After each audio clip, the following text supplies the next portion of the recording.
Mathayo mlango wa 13 mstari wa 10 hadi 11.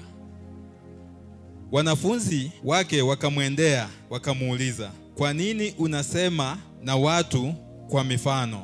Akajibu, "Ninyi mumepewa kuzifahamu siri za ufalme wa mbinguni, lakini hao hawachapewa.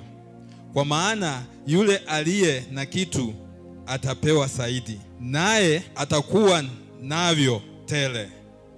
Lakini yule asiye na kitu, hata kile alicho nacho atanyang'anywa."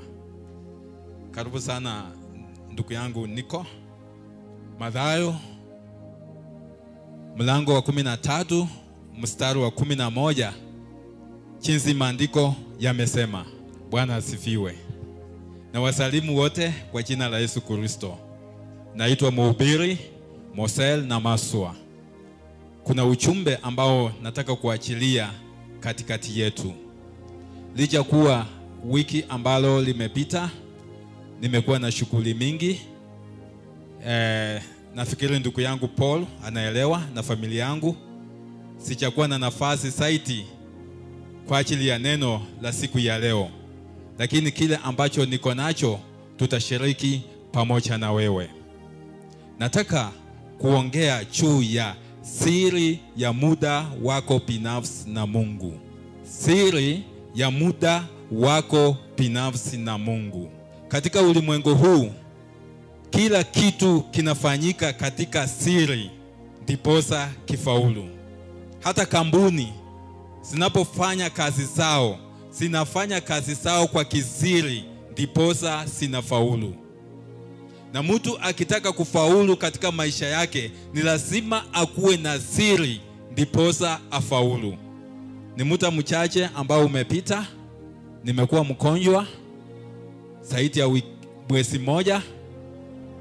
Watoto wangu nikiwasindikiza kwenda shule, hiyo siku nikienda hospitali ilinilemea hivyo. Na sasa siichukui kwamba nilikuwa mgonjwa. Kwangu mimi binafsi naichukulia kwamba nilikuwa class, nilikuwa shule. Licha kuwa maumivu ambayo nilikuwa nayo, lakini ni ule muda ambao Mungu aliandaa ya kwamba aniweke katika hiyo hali ndiposa nirudi kwa darasa na nikasome. Mungu akanifundisha mambo kuhusu ufalme wa Mungu, na akaniambia kwamba ufalme wa Mungu unafanyika kwa siri. Ninyi mumepaswa kujua siri za ufalme wa Mungu, lakini hao hawachapewa hiyo. Mungu akanifunza juu ya ukuaji wa kanisa. Mungu akanifunza juu ya faida ya kumpenda. Mungu akanifundisha juu ya jinsi ya kuombea dhambi. Kwa hivyo nimekuwa shule, sijakuwa mgonjwa. Licha kuwa bado niko mdhaifu kiasi, lakini najua ya kwamba Mungu alikuwa na kusudi nipitie hayo. Licha kuwa nilipoenda hospitali St. Luke, kurudi kwa hospitali ya pili, nilifika kwa hospitali na heartbeat yangu ikasoma ya kwamba ni 27 yeah. Ambapo normal person anatakana akuwe na more 70%, lakini yangu ilisoma 27. Na cha kushangaza ni kwamba nilipotungwa sindano na daktari, hakuna damu ilitoka ndani yangu. Nilikuwa tu kafu. Na nikajiuliza maswali. Nikaonyesha mke wa kwangu, na damu yenyewe haitoki. Tutafanyaje? Na wakati ule tumbo yangu ikakuwa kubwa, nikawa na kitambi ambacho sio cha kawaida. Na vitu ambazo zilikuwa zinatoka katika mwili wangu ni vitu nyeusi, vipanzi vidogo nyeusi. Kwa hivyo ilileta hofu, ilileta wasiwasi. Mke wangu ambaye alikuwa ananihudumia akawa anakaa wakati mwingine, siku moja usiku akakaa na nikaona machozi inatoka katika macho yake. Huo usiku ulikuwa usiku mrefu kwangu. Nikamwambia Mungu, kama nitakuja kwa njia hii, niko tayari. Licha kuwa ninaacha watoto wangu wakiwa wachanga, lakini niko tayari nichukue. Lakini sauti ikakuja ndani yangu, ikaniambia kwamba kuna vile nilikuonyesha kifo chako vile kitakuwa. Na sitaki kusema kwa sababu ya watoto wangu. Watakuwa wakikaa wakiwa na wasiwasi ya kwamba baba yetu atakufa namna hii. Sauti iliponijia nikaona kumbe huu ni mtihani. Na vile nimewekwa kwa mtihani, ni lazima nifanye huu mtihani na nipate matokeo. Kesho yake mchana Mungu akawa akinifunza siri ya ufalme wa mbinguni. Kwa hivyo nilipokuwa katika shule kwa darasa, niligundua kwamba ni wakati wangu mzuri wa kuwa na siri ya mta wangu binafsi na Mungu. Licha kuwa kukaa kwangu nilikuwa nakaa na kiuno, ama kukaa kwangu nilikuwa napika tu makoti kwa nyumba, Mungu alikuwa ananifunza siri ya mta wangu binafsi na yeye. Ndio maana nataka kwa ufupi sana nikusimulie siri ya mta wako binafsi na Mungu.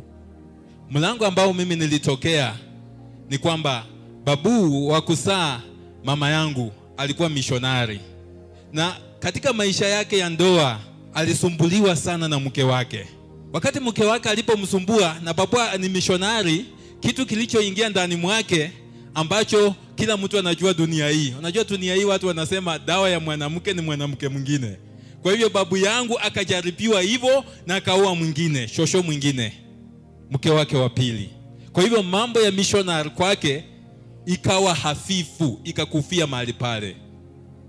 Na watoto ambao aliwazaa, msichana wake mmoja akawa mhubiri, na msichana wake lastborn akawa mhubiri.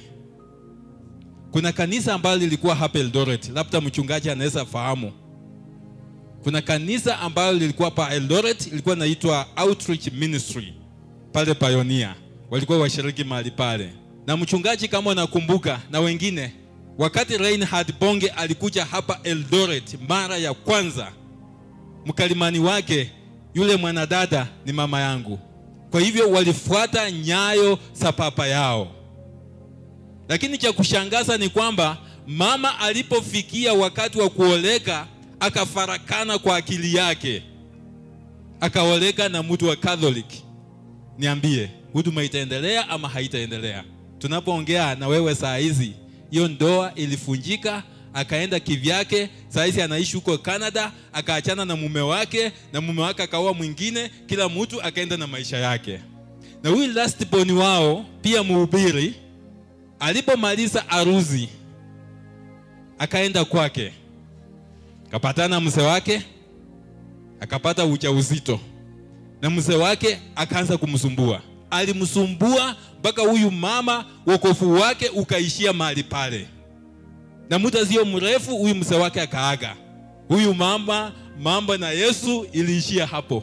Kwa hivyo nilipokuwa katika darasa, kuna mambo mengi ambayo nilikuwa nikifikiria ndani yangu. Vile unavyoniona hivi, katika huduma wangu, katika ujana wangu, nilikuwa chini ya askofu mmoja ambaye anaitwa Bishop James Maumo Were. Na kuna mchungaji mmoja wakati ule hakukuwa bishop, alikuja akamuomba ya kwamba nisaidie huyu kijana aende anisaidie kwa kanisa langu kama mkalimani. Bishop akaruhusu, nikatoka nikaenda. Katika huduma nikawa nikihudumu kama mkalimani. Huyu mchungaji anaitwa, sasa ni bishop, anaitwa Kela Mchuma. Katika huduma wetu ambao tulikuwa tunafanya, akafungua kanisa kule Sangalo, Sangalo Institute. Nafikiri wale wametembea Bungoma wanaelewa. Na mimi nikachukuliwa kama wa kuchunga hilo kanisa kwa muda, kama pato hatuchateua mchungaji. Muda wangu ulipoisha, nikawa na mission Malava Forest, nikakutana huko na wapendwa. Na hao wapendwa nikawaambia, wanatoka katika dhehebu mbalimbali. Nikawaambia kwamba kwa nini tusiwe tukifanya ushirika pamoja. Tukaelewana, tukaanza kufanya ushirika. Na mahali ambapo tulianza kufanya ushirika, saa hizi ni kanisa kubwa sana. Mmoja wao katika ushirika akawa ni kiongozi wa kutoka Malava. So mimi nilikuwa natoka nyumbani kwetu ni Webuye, nikienda kule Malava kwa ajili ya ushirika wa katikati ya wiki. So wakaanza ushirika wa kanisa wa Jumapili. Na mwenye alikuwa anawasimamia kule Malava ndiye akawa mchungaji, sasa ni reverend. Bwana asifiwe. Kwa nini nimeanza na hadithi?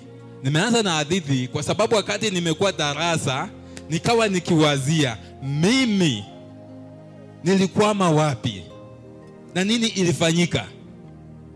Labda nimefuata nyayo sababu, labda ushirika wangu na Yesu umeishia hapo. Lakini nikiangalia, sisumbukani na mke wangu, tunakaa tu vizuri, tuko sawa, hayuko kinyume na wokovu wangu. Lakini shida ilitokea wapi? Nikajikundua ndani yangu ya kwamba maumivu yaliyonipata ni kwamba Mungu alikuwa na sababu ya kwamba mimi nirudi kwake na niendelee na huduma ambaye amenipatia. Mtu aseme amen. Siri ya muda wako binafsi na Mungu. Katika ujumbe wangu tutaona muda wako na Mungu inamaanisha nini. Tutaona faida ya muda wako na Mungu. Then tutaona jinsi unaweza kujenga muda wako na Mungu. Kuna watu wamefunuliwa siri. Na maandiko yamesema ya kwamba kile ulicho nacho, kile ambacho Mungu amekupa, kitumie. Na usipotumia atakunyang'anya. Kuna siri ambayo Mungu amekufunulia lakini umelala nayo. Ndugu mpendwa, atakunyang'anya. Kuna watu wamepewa siri ya maombi. Kuna watu wamepewa siri ya huduma. Kuna watu wamepewa siri ya familia. Unajua kuna wapendwa ambao huwezi kumtoa kwa laini ya familia yake. Hiyo ni siri yake. Nguvu yake iko kwa familia. Kuna wale ambao wamepewa siri ya biashara. Kuna wale ambao wamepewa siri ya kazi. Kuna wale ambao wamepewa siri ya music. Kuna wale ambao wamepewa siri mbalimbali. Lakini ajabu ni kwamba kuna wale ambao wamekalia ile siri ambayo Mungu amewapatia. Na maandiko yanasema ya kwamba atakunyang'anya siri ya muda wako binafsi na Mungu. Ayubu kushinda kwake, hakushinda kwa sababu ya bahati nasibu. Ufalme wa Mungu sio bahati nasibu. Usimwone mchungaji mahali popote useme ana bahati amefika hapo. Hapana. Amefika hapo kwa sababu aligundua siri yake binafsi na Mungu. Ufalme wa Mungu sio pata potea, bali ufalme wa Mungu ni kujua siri ya muda wako binafsi na Mungu. Mtazame Adamu. Wakati nimekuwa shule, niliposoma hadithi kuhusu Adamu, ni vitu tunajua, tumefunzwa kwa Sunday school, tunajua. Lakini Mungu akanifunulia kitu tofauti. Na hii password nataka nikupatie. Hii password sijui kama umeshaisikia mahali pengine, lakini mimi nataka nikupe password kati ya Adamu na Mungu. Mungu alinifunulia hivi. Mara mingi tunajua ya kwamba makosa ambayo Adam alifanya ikaleta separate uhusiano wake na Mungu, tunajua ya kwamba ni tunda. Victor, sio tunda ambayo tunalijua hilo. Bali kuna kitu ambacho kilifanyika kikaharibu uhusiano wa Adamu na Mungu. Adamu alikuwa rafiki, licha kuwa aliumbwa na Mungu, pati alikuwa rafiki wa Mungu. Pati alikuwa na siri ya muda wake na Mungu. Wakati walifanya makosa, unakuta kwamba Mungu alipokuja katika bustani la Eden, akauliza, Adamu, uko wapi? Adamu akajibu, tuko hapa, niko hapa, nimejificha, niko uchi, sistahili machoni pako. Na nani amekuuliza kama uko uchi? Kama tunda ingekuwa ndio shida ya kuseparate Adamu na Mungu, Mungu hangekuja. Mungu angekaa tu huko. Maandiko yanasema wakati Mungu alikuja masaa ya jioni. So ufunuo ambao nilipata ni kwamba Adamu alikuwa na siri ya muda wake binafsi na Mungu, na muda wake ulikuwa jioni. So kila jioni alikuwa na muda wake na Mungu, akikaa mahali na mke wake. Mungu anakuja hiyo wakati, anawatembelea, Hapo hatuimbi Simoni, hapo hatuimbi usinipite mwoko. Hapana. Hapo hatuwezi imba hiyo. Sababu hapo inasema unaposuru. Kusuru ni nini? Sio kutembelea. Nikupe mfano. Askari wa keti anapochunga keti hakai mahali pamoja. Si hivyo? Huwa na patrol. Hiyo ndio kusuru. Nikisema kwamba nasuru bishop, hiyo tu, yani napita pita huku kwake. Napita pita. Sasa wakati Adamu alikundua siri yake binafsi na Mungu, haikuwa wakati ambapo Mungu anamzuru. Ilikuwa ni wakati ambapo Mungu anamtembelea. So alipoharibu uhusiano wake na Mungu, kukosa muda na Mungu, hapo ndipo sasa dhambi iliingia. Sema amen. Mpendwa, unapokosa muda wako binafsi na Mungu, mambo itakuwa mangumu kwako. Mambo itakeuka. Hapo ndio shida ilianzia. Sio mambo na tunda. Ule muda wake jioni, mahali ambapo alikuwa anakaa, Mungu akimtembelea. Adamu ametoka hapo mahali, ameenda kujificha. So Mungu akakuja mahali pale, akamkoza, akamuuliza, uko wapi? Hiyo ndio siri ambayo nimefunuliwa. Hapo ndio shida ilianzia. Mtu aseme amen. Angalia Yakobo. Unaposoma Genesis chapter 31, hapo ni masaibu ya Yakobo. Hapo ni shida ya Yakobo. Lakini Yakobo alifika mahali akatafuta muda wake binafsi na Mungu. Unaposoma chapter 32, utakuta kwamba Yakobo alipoona masaibu anayoyapitia, akafika mahali akatafakari ndani yake, lazima nitengeneze muda wangu na Mungu. Na akautengeneza. Hiki kitu ni kama Mungu alikuwa amekingoja kwa hamu sana. Mpendwa, Mungu amengoja kwa hamu sana muda wako binafsi ukautengeneze. Maandiko yanasema kwamba Yakobo, mtu akamtembelea, akapambana naye, akapikana naye mieleka, akamuuliza, wewe unaitwa nani? Akasema, naitwa Yakobo. Akasema, hautaitwa Yakobo kuanzia leo. Leo nakupatilishia jina, utaitwa Israeli. Ni kwa sababu gani? Ni kwa sababu alijitenga ili awe na Mungu kibinafsi. Hakuna maombi imefanyika mahali pale. Hakuna anointing oil imefanyika mahali pale. Hakuna kuwekewa mikono mahali pale imefanyika. Pale ni yeye mwenyewe alitoka na akatengeneza muda wake binafsi na Mungu. Akang'ang'ana na yule mtu, akang'ang'ana na malaika, na mambo yake ikabadilika. Mtu aseme amen. Mhubiri. Kabla sijaingia hapo, tuko na Elia. Elia alipokundua ya kwamba Yezebeli anataka kumchinja, anataka kumuua.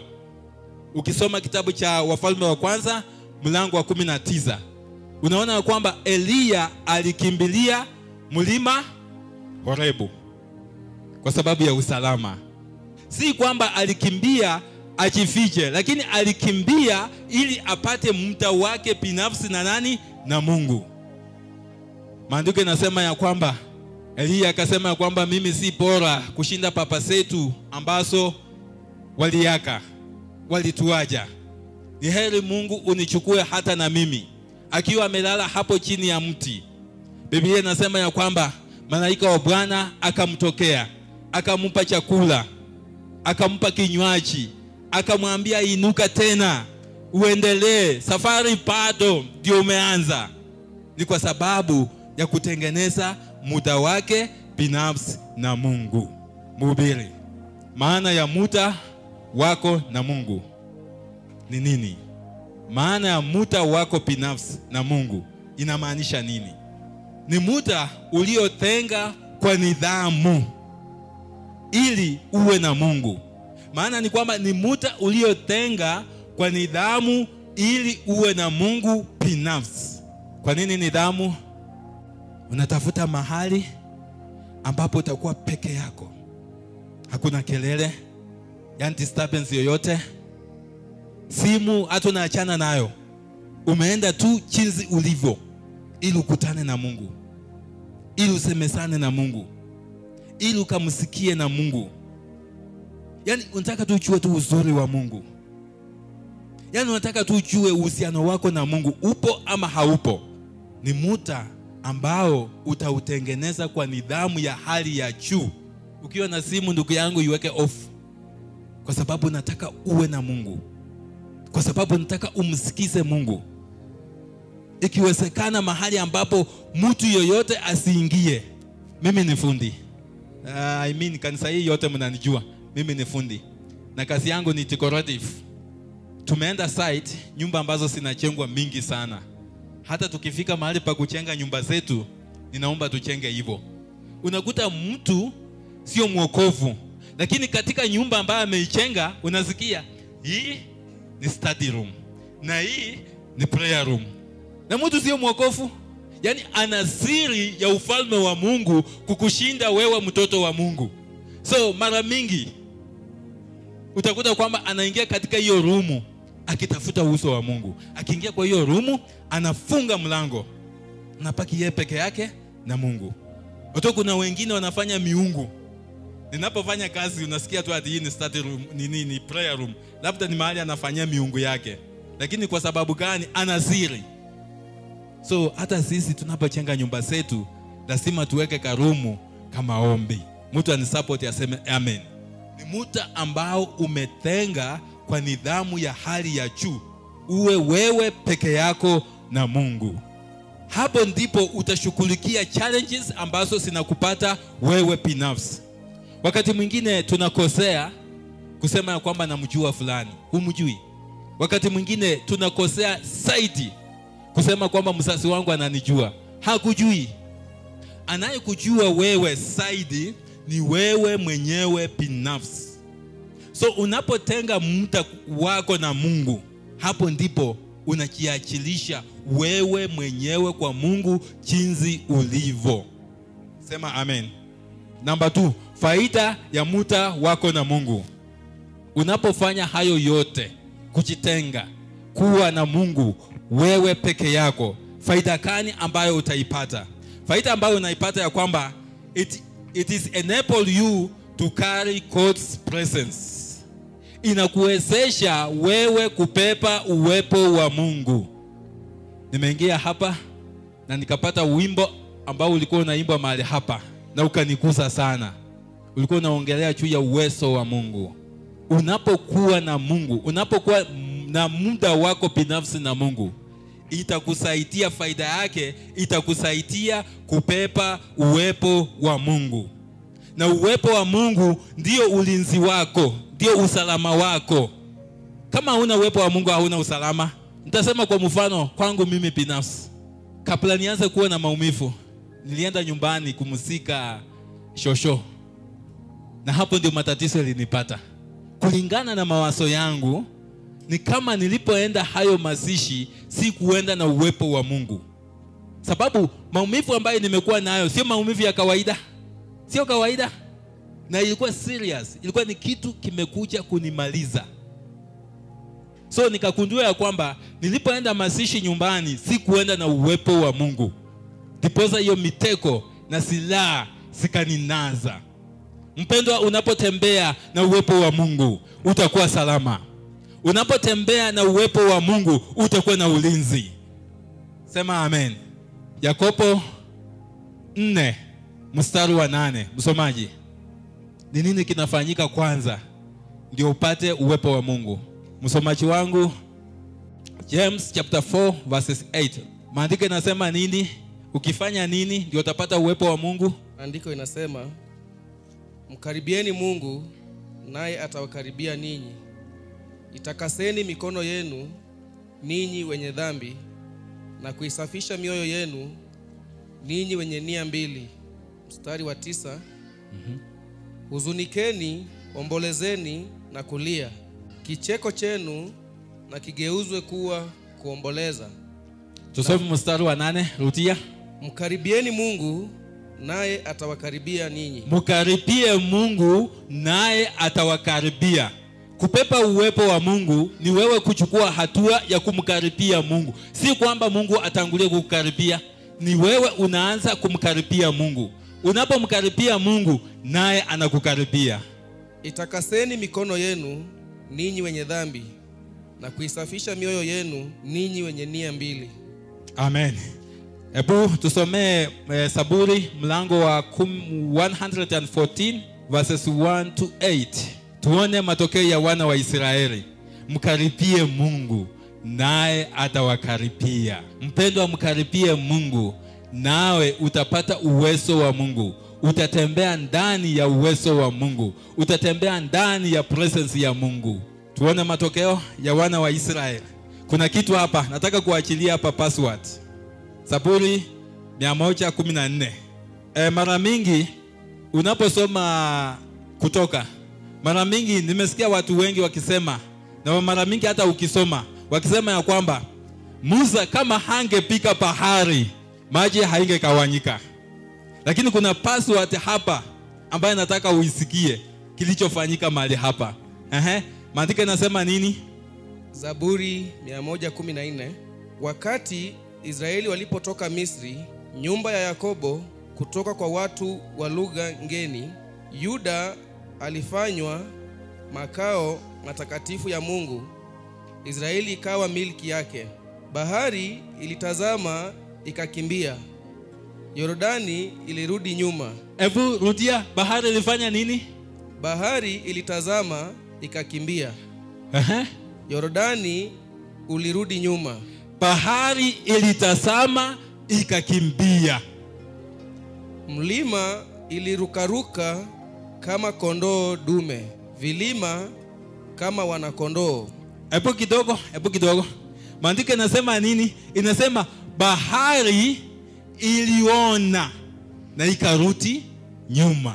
Milima ikaanza kuyeyuka peke yake. Kwa hivyo bahari ilipoona wana wa Israeli, bahari ilianza kuwajadili. Mbona hili jeshi ni kubwa na hatutaweza? Kilichoko ni kufanya nini? Tutoroke. Yaani bahari yenyewe inaanza kujadiliana. Yaani unapotembea na uwezo wa Mungu, ukienda mahali, watu hawatakuona wewe, lakini wataona ni jeshi kubwa. Mtu aseme amen. Unapokuwa katika uwezo wa Mungu, maadui wanapokutazama wataona ni kitu kilicho tofauti. Kwa hivyo bahari ilipoona wana wa Israeli, iliona ni kitu tofauti ambacho hatutaweza. Maandiko yanasema kwamba ikarudi nyuma. Na unajua inaporudi nyuma inamaanisha yenye iko mbele inaendelea kwenda na njia inapatikana mahali pale. Maandiko yanasema nini? Milima ilirukaruka kama kondoo dume. Vilima kama wana kondoo. Bahari, ni nini kilichokufanya ukakimbia? Nawe Yordani ukarudi nyuma. Enyi milima, mkarukaruka kama kondoo dume. Enyi vilima kama wana kondoo. Dunia, tetemeka mbele za Bwana, mbele za Mungu wa Yakobo, aliyegeuza mwamba kuwa dimbwi la maji, mwamba mgumu kuwa chemichemi za maji. Amen. Unapotembea na uwepo wa Mungu, uwepo wa Mungu umetangulia kuambia ni ulinzi wako. So unapotembea na uwepo wa Mungu, hata wale ambao wana mapaya na wewe, ukifika mahali pale inayeyuka. Wale ambao wameweka mitego juu yako, ukifika mahali hapo, hiyo mitego haiwezi kukunaza, itawanasa hao wenyewe. Hebu muangalie Danieli. Danieli aliporushwa kwenye tundu la simba, hao walitarajia kwamba aenda afanye nini? Akuliwe na simba. Lakini pale kwenye tundu la simba, Danieli yeye mwenyewe akachukua simba moja ikawa pilo, akailalia. Na simba wenyewe wakaona huyu si wetu. Maana wakitaka kuuma mkongo wanaona Mungu wako.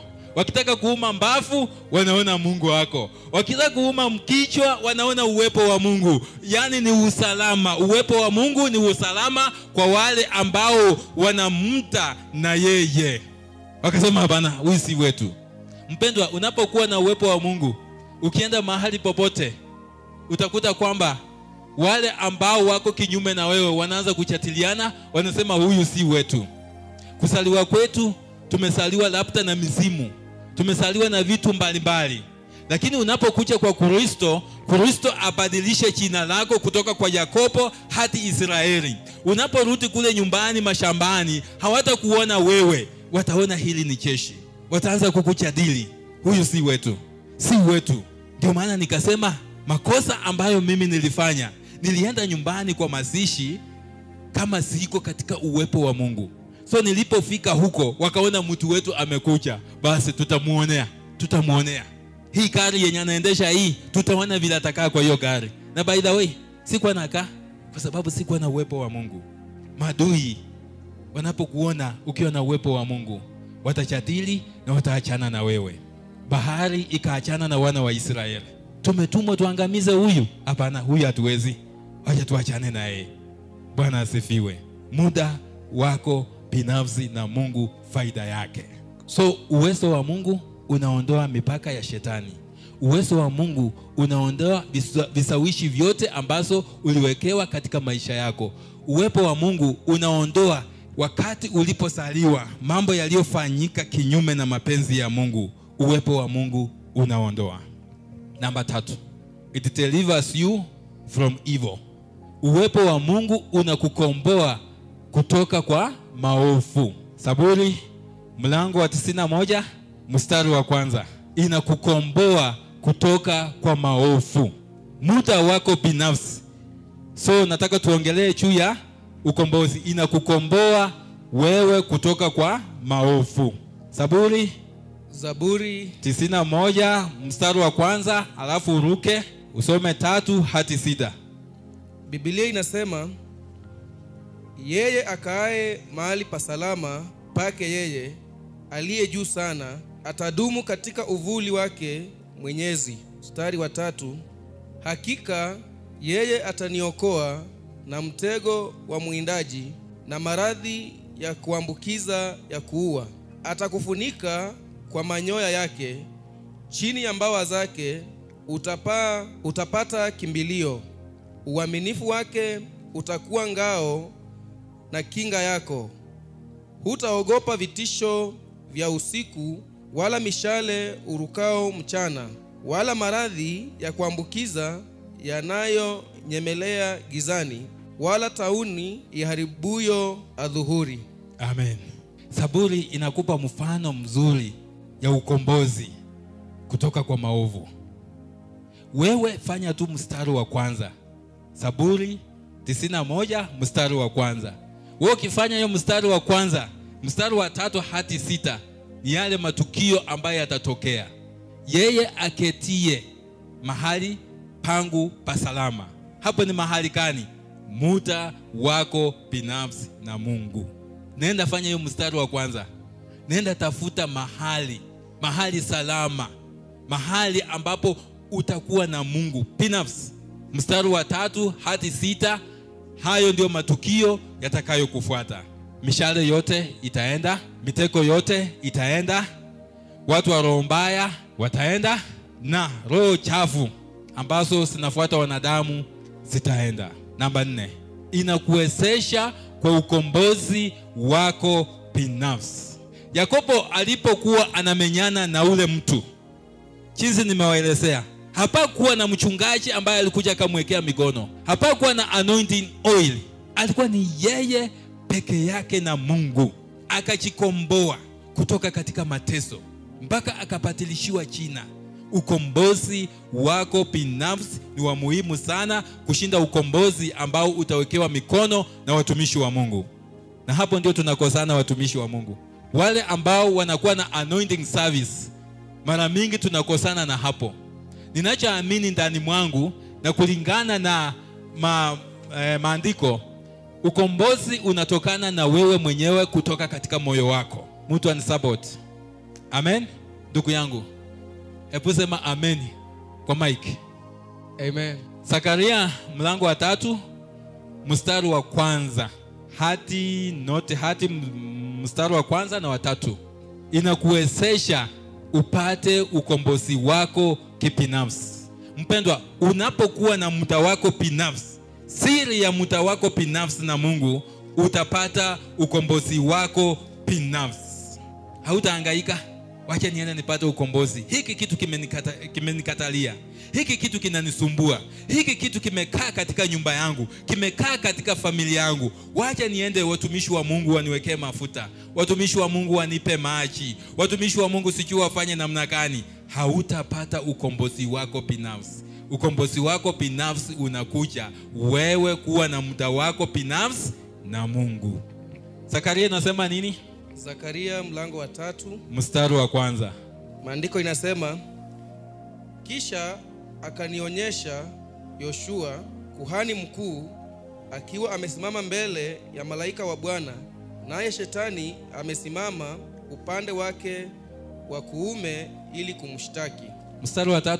Bwana akamwambia, wakati huu Yoshua alikuwa amevaa nguo chafu alipokuwa amesimama mbele ya malaika. Malaika akamwambia waliokuwa wamesimama mbele yake, mvueni hizo nguo zake chafu. Kisha akamwambia Yoshua, tazama, nimeiondoa dhambi yako, nami nitakuvika mavazi ya kitajiri. Hii inaajiri nini? Yoshua licha kuwa alikuwa anamtumikia Mungu, lakini alikuwa na nguo chafu. Kuna watu wa Mungu watakuja hapa kwenye madhabahu, sisi tukiwaona kweli ni watu wa Mungu, lakini wamevaa nguo chafu. Ni kwa sababu gani? Wajapata ukombozi wao binafsi na Mungu. Hawajui siri ya ufalme wa Mungu. Hawajui siri ya muda wao binafsi. Tumesaliwa katika jamii mbalimbali na yale mavazi ya kijamii tumevalia. Na kuondoa haya mavazi ya kijamii, tunahitaji ukombozi wetu binafsi na Mungu. Niko na rafiki yangu mchungaji mmoja. Siku moja wakeni walimtafuta wakitafuta maombi. Wale watu wa kutembea tembea wakitafuta maombi. So walipomtembelea kwa ofisi, huyu jamaa akaambia mchungaji, nimekutembelea kwa sababu kuna kitu tumeomba kwa nyumba kwa muda mrefu, lakini kimenikatalia, kimenifunga, hakitoki. Na wewe nimeamini kwa ushuhuda ambao ninasikia ya kwamba unapoombea watu wanapata ukombozi. Mchungaji akamuuliza mara ya pili, unasema nini? Akarudia. Akamuuliza mara ya 3, sielewi vitu ambazo unasema, hebu nielezee vizuri. Akarudia mara ya 3. Tena mchungaji akasema, hapana. Kwa nini? Huyu mchungaji anapoangalia huyu mpendwa, anamuona ako sawa kabisa, lakini anapoona mke wake, anaona mke wake ndiye ako na shida. Na huyu mwanamume ndiye anataka maombi. Na mchungaji akamuuliza, na mke wako naye? Huyu jamaa akasema, wachana na mke wangu. Mke wangu ni muombezi. Kila Jumatano anaenda kanisani maombi. Milima anaenda kuomba. Yeye ni muombezi, anajulikana sana. Lakini mchungaji anatingiza kichwa. Anasema hapana. Maana anachokiona, anaona huyu mwanamume ako salama, lakini shida iko kwa nani? Kwa mke wake. Akauliza mke wake, mama, yenye mchungaji anasema ni ukweli? Mama akasema, ndio, ni ukweli, nimeomba, nimefunga, Akamwambia, sijakuuliza kama umeomba, kama umefunga. Nimekuuliza iko sawa vile anavyoeleza? Akasema iko sawa. Akauliza, na wewe? Akasema, niko sawa kabisa. Hata Mungu akicha saa hizi naenda. Hata nipe tikiti niende mbinguni saa hizi. Niko safi kabisa. Mchungaji anasema hapana. Shida iko mahali hapa. Kitendawili kiko mahali hapa.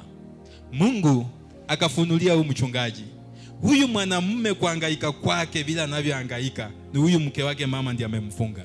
Nani muombezi? Nguo chafu. Akaingia kwa maombi. Alipoomba maombi ya ukombozi, mapepo ikaanza kwa mama.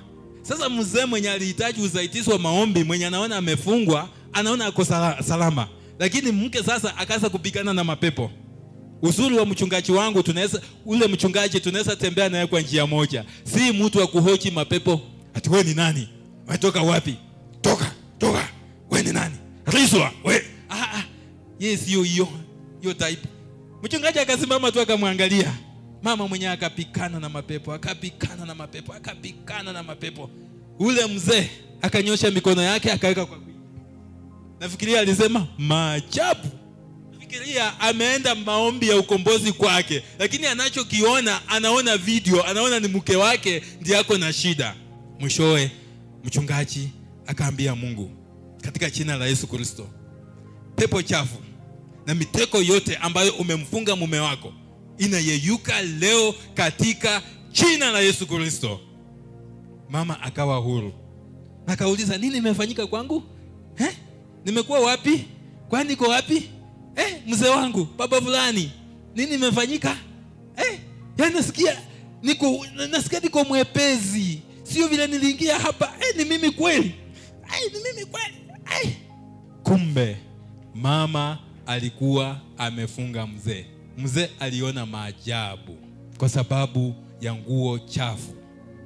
So mara mingi hata wahuduma wa Bwana wanaweza simama mahali hapa na kumbe wako na nguo chafu ambao walisaliwa nayo. Ni kwa sababu hawajapata ukombozi. Wataona wako sawa. Ndio maana maandiko yanasema ya kwamba ipo njia ionekanayo sawa machoni pa mtu, lakini mwisho wake ni mauti. Jihoji ndani mwako, huduma ambayo Mungu amekupatia, je, mavazi chafu umeyatoa? Mavazi ya jamii umeyatoa? Mavazi ya shetani, mavazi ya misimu umeyatoa? Na umeyatoa kwa njia gani? Yanatolewa wewe kutengeneza kuwa na siri ya muda wako binafsi na Mungu. Number 5, inakupa ufunuo ama faida ya kuwa na muda wako na Mungu. Inakupatia ufunuo. 1 Kings chapter 22 verses 25. Hiyo utaandika, utajisomea. Inakupatia ufunuo. Changamoto inapotokea kwa mtu wa Mungu, lazima Mungu akupatie ufunuo. Kitambo nilikuwa nafikiria kwamba wakati kama mchungaji aliponiambia last Sunday ya kwamba utakuja uhudumu, kitambo nilikuwa nafikiria kwamba Mungu anakupatia ufunuo. So unapokuja mahali hapa unatoa maneno masito makali ya kushutua watu. Nilikuwa nafikiria huo ndio ufunuo. Hata kitabu unaposoma, unasoma vitabu zile zenye watu hawasomi. Unasoma hapa, unasema leo tunasoma Habakuk.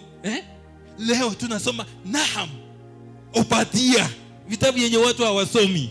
Nilikuwa nafikiria mchungaji, nilikuwa nafikiria huo ndio ufunuo. Kumbe nikakuja nikanotice ya kwamba ufunuo, Mungu anakupatia matokeo, kile kitu ambacho inatakikana ufanye. Na katika maisha yako usione kile kitu ambacho ulitumia ama mbinu ambayo ulitumia mwaka huu ukadhani kwamba mwaka ujao ukitumia utafaulu. Hapana, lazima Mungu akupatie ufunuo wa mwaka ujao. Itakuja na mambo ambayo ni tofauti. Number 6, it strengthen you. Inakupa nguvu. Faida ya siri yako binafsi ya Mungu, inakupatia nguvu. Isaiah chapter 30 verses 15 utaandika chini. Wale ambao tuko na magari, gari lako usipolifanyia service litalala. Wacha niongelee football, maana wengi tumeoje football ambazo zimepita. Timu ikiwa kwa uwanja na mnaona inarekea kidogo, kamati ya hiyo timu ama ufundi wa ile timu isipofanya mabadiliko, mtanyoroshwa mapao mingi sana. Ni kwa sababu gani? Watatoa huyu mchezaji na waweke mwingine, ndio timu ipate nini? Nguvu. Hata maisha yetu, usiwe Mkristo ambao unaenda na miondoko, kuwa Mkristo ambaye unaenda na appointment. Lazima tukue na mabadiliko ndani mwako, ufanyiwe service. Unapokuwa na siri ya muda wako na Mungu, utakundua kwamba faida yake kubwa ni kwamba Mungu anakupatia nguvu. Na hii nguvu inakuja inatokana na wewe kuweka vitu mpya ndani yako. Mpendwa, hatutakaa tu tukiimba tu nyimbo za kitambo. Biblia inasema ya kwamba imbieni Mungu wimbo ulio mpya. Juzi nilikuwa naambia mke wangu, unajua niliomba uponyaji ndani yangu. Sasa sitakaa tu kila wakati nikikumbusha Mungu, Mungu niponye, Mungu niponye, Mungu niponye. Mungu ni Mungu. Anasema usiwe mtu wa kufanya nini? Kupayuka. So nilipoomba Mungu niponye, ile litosha. Tukitembea pale barabarani, waendeshaji magari wataniunga mkono. Unaweza fika mahali upate traffic, unakuta mwanadada ndiye ako kwa barabara kwa traffic. Na unaweza kuta ni kembamba kama fito, kama hii. Kakinyosha mkono hivi, upende usipende, utafanya nini? Utasimama kulingana na sheria ya wapi? Ya barabara. Huyu askari alifunzwa, amehitimu, ako kazi yake. Na anapokukamata anajua mahali pa kufanya nini? pa kukupeleka. Hivyo hata wewe katika Ukristo wako ulisoma ukahitimu. Yesu anasema pale msalabani yote yameisha. Sasa kama amesema magonjwa imeisha, kwa nini nisichukue silaha ya kupigana na hayo magonjwa? Kwa nini kila wakati nianze kumwambia niponye, niponye, niponye? Pale msalabani alisema yote yameisha. Magonjwa yaliisha. Kilichoko mimi ni kuchukua silaha. Katika Ephesians chapter 6 nipigane na magonjwa. Sio kuambia Mungu kila wakati niponye, niponye. Niimbe tu wimbo niponye, niponye, niponye. Imbia Bwana wimbo mpya. Wachana kuimba nyimbo za kitambo. Hivyo ndio maandishi na maanisha. Kuna vitu ambazo Mungu alisipepa, Yesu alisipepa na akasimalizia pale msalabani. So hakuna haja ya kungangana, kuhusunika na kusema kwamba sitaweza. Unaweza kwa sababu hujakuwa na siri ya mta wako binafsi. Unapokuwa na siri ya mta wako binafsi, Mungu atasema ya kwamba chukua silaha na upikane na hiyo challenge. Utapata nguvu mpya unapokaa mta wako binafsi na Mungu.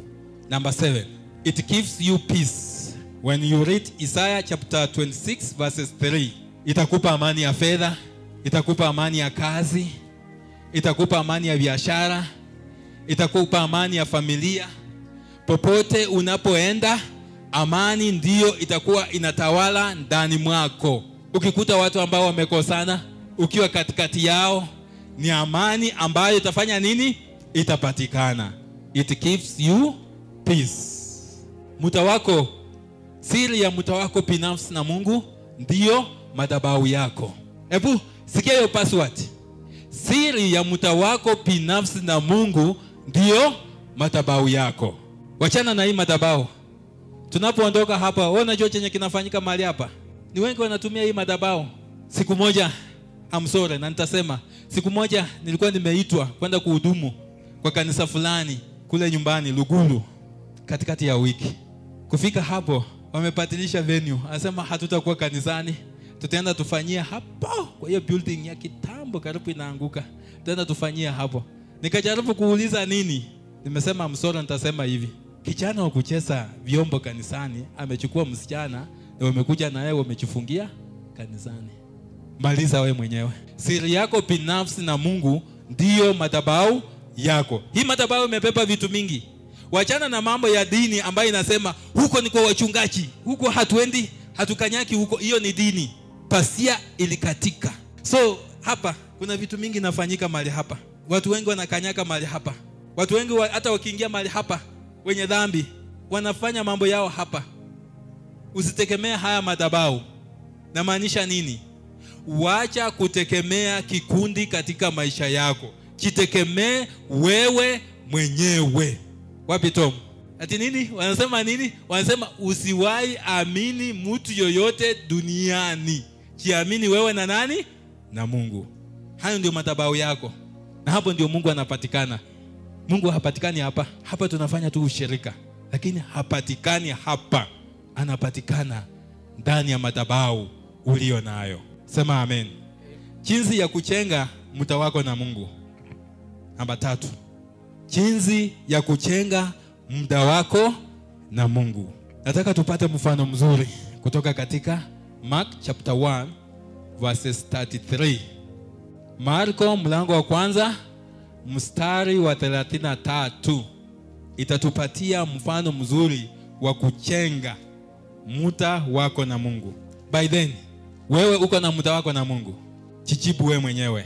Nashukuru Mungu kwa nyumba yangu tuko na Samu yangu ya mta wangu binafsi na Mungu ni saa 9 ya usiku.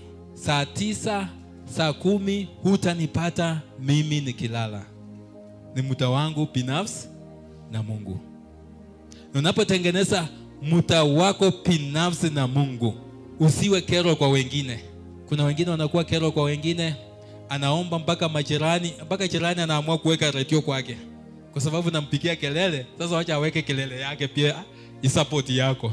Isiwe kero kwa wengine. Wacha ikuwe tu wewe binafsi. Mumalizane na Mungu. Katika Injili ya Yesu Kristo, ukisoma vitabu, Yesu anatupatia mfano yeye mwenyewe. Anasema kwamba aliondoka alfajiri akienda kuomba. Aliondoka alfajiri akienda kuomba. So hiyo alfajiri inamaanisha ni muda, yani appointment. Aliondoka alfajiri akienda kuomba. Alafu unaposoma ukiendelea utaona kwamba aliondoka peke yake, hakuwa na mtu yote. So tengeneza muda wako binafsi na Mungu, alafu uwe ukienda peke yako kukutana na Mungu. Huo ni mfano mzuri sana. Unaposoma Exodus chapter 34, the whole of chapter 34 inakupatia hiyo mfano. Utakuta kwamba hata Musa alikuwa na muda wake binafsi na Mungu. So aliondoka alfajiri mapema ili amuone Farao anafanya nini. Alitoka peke yake.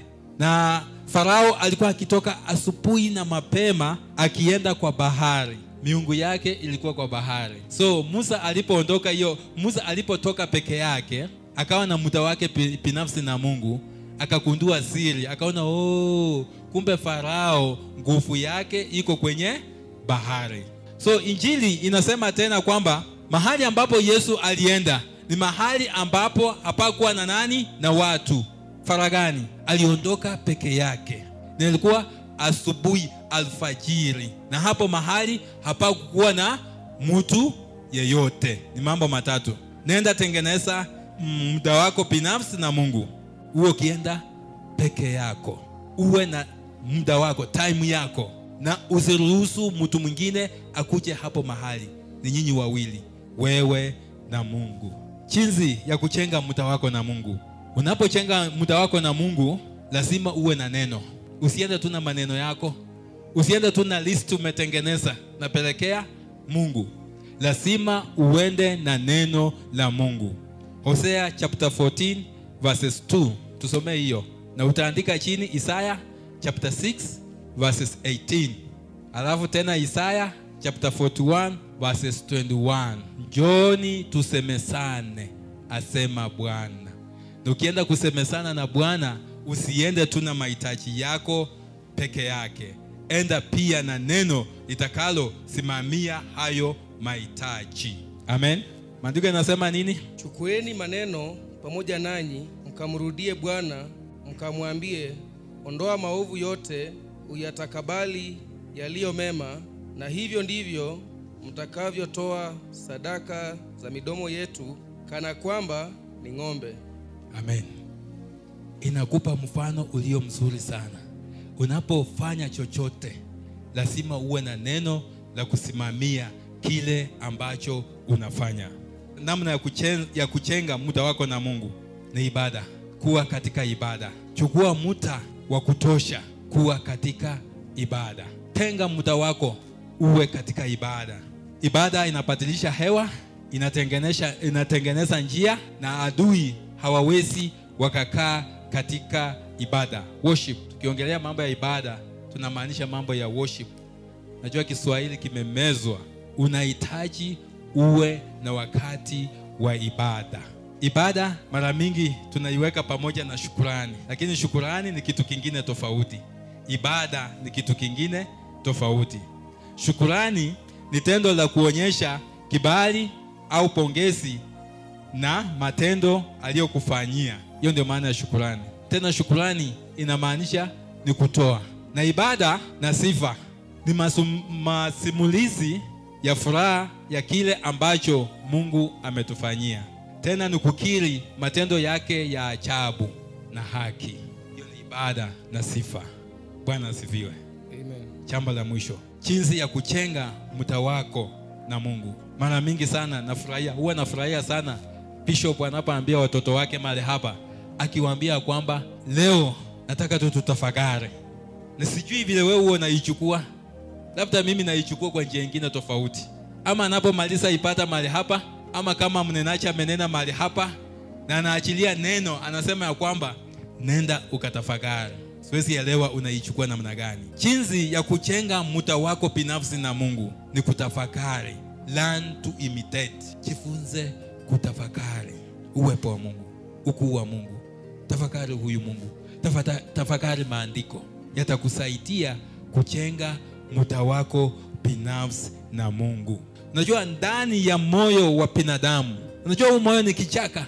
Moyo umepepa uchafu wote. Na moyo umepepa mambo hata yanayokuzidi wewe mwenyewe. Na hapo ndani ya moyo, hapo ndio Mungu anatengeneza madhabahu. So unapokuwa na hiki kitu cha kutafakari, kinaanza kuyeyusha kile kichaka ambacho kiko ndani yako. Na moyo wako unaanza kuwa msafi.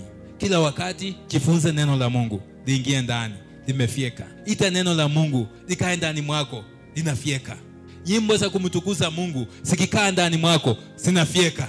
Lakini wewe kila wakati unatafakari maovu, unauchi mufi mbaya, kila kitu chenye unaona ni kibaya unakiweka ndani ya moyo wako, madhabahu itachengwa lini? Jifunze kutafakari neno la Mungu. Unaponenda kulala, anza kutafakari neno la Mungu. Wazazi ambao mko mahali hapa, unaponenda kulala, usifikirie kesho utakula nini, lakini tafakari neno la Mungu. Na leo matukio fulani niliyaona mahali. Haya matukio nikilinganisha na neno la Mungu, yanamaanisha nini? Unapata tafakari. Si lazima uhubiriwe. Kuna vitu tunavitazama kwa macho yetu. So tunaponenda kulala, lala ukatafakari neno la Mungu. Biblia inasema ya kwamba na ukiamka asubuhi imba zaburi. Amen. Unapolala tafakari neno la Mungu. Unapoamka imba zaburi ndani ya moyo wako. Hii ni password ambayo nawaachia.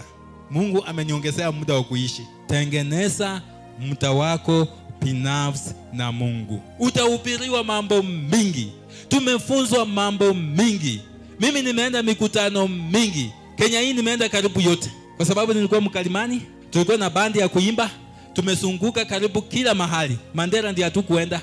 Hiyo yote utayapata. Lakini ninakuomba, ninakuachia neno moja. Tengeneza muda wako binafsi na Mungu. Kama ni usiku, kama ni mchana, lakini mchana ni ngumu. Kwa sababu nikisema every saa 4 niende nikutane na Mungu, na hiyo saa 4 nafanya nini? Ninaitiwa kazi. Sitakuwa na appointment na Mungu.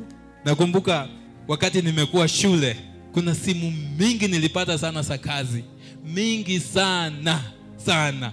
Mpaka nikajiuliza, na wakati niko sawa, mbona siitwangi kazi hivyo? Mpendwa, hii ni password ambayo usisahau katika wokovu wako. Tengeneza muda wako binafsi na Mungu. Njia ni nyembamba iendayo wapi? Mbinguni. Ni wewe binafsi. Hautaenda na mtu mwingine. Hiyo ndio siri mimi nitakuachia. Na huyu Mungu ambaye anasikia maombi yetu, na hata ambaye anasikia maombi yangu siku ya leo, akuongezee siku 2 za kuishi. Na mimi aniongezee siku 3.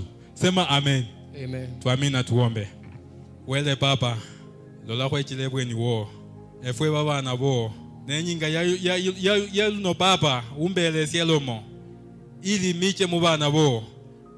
Lola bu micho ni bona hamicha mu bana bo, omwami wele. Esaba nandi, baba na bo, bano emiche yeyo ebayete. Babena kamani, bamanye limanya lielo meyo.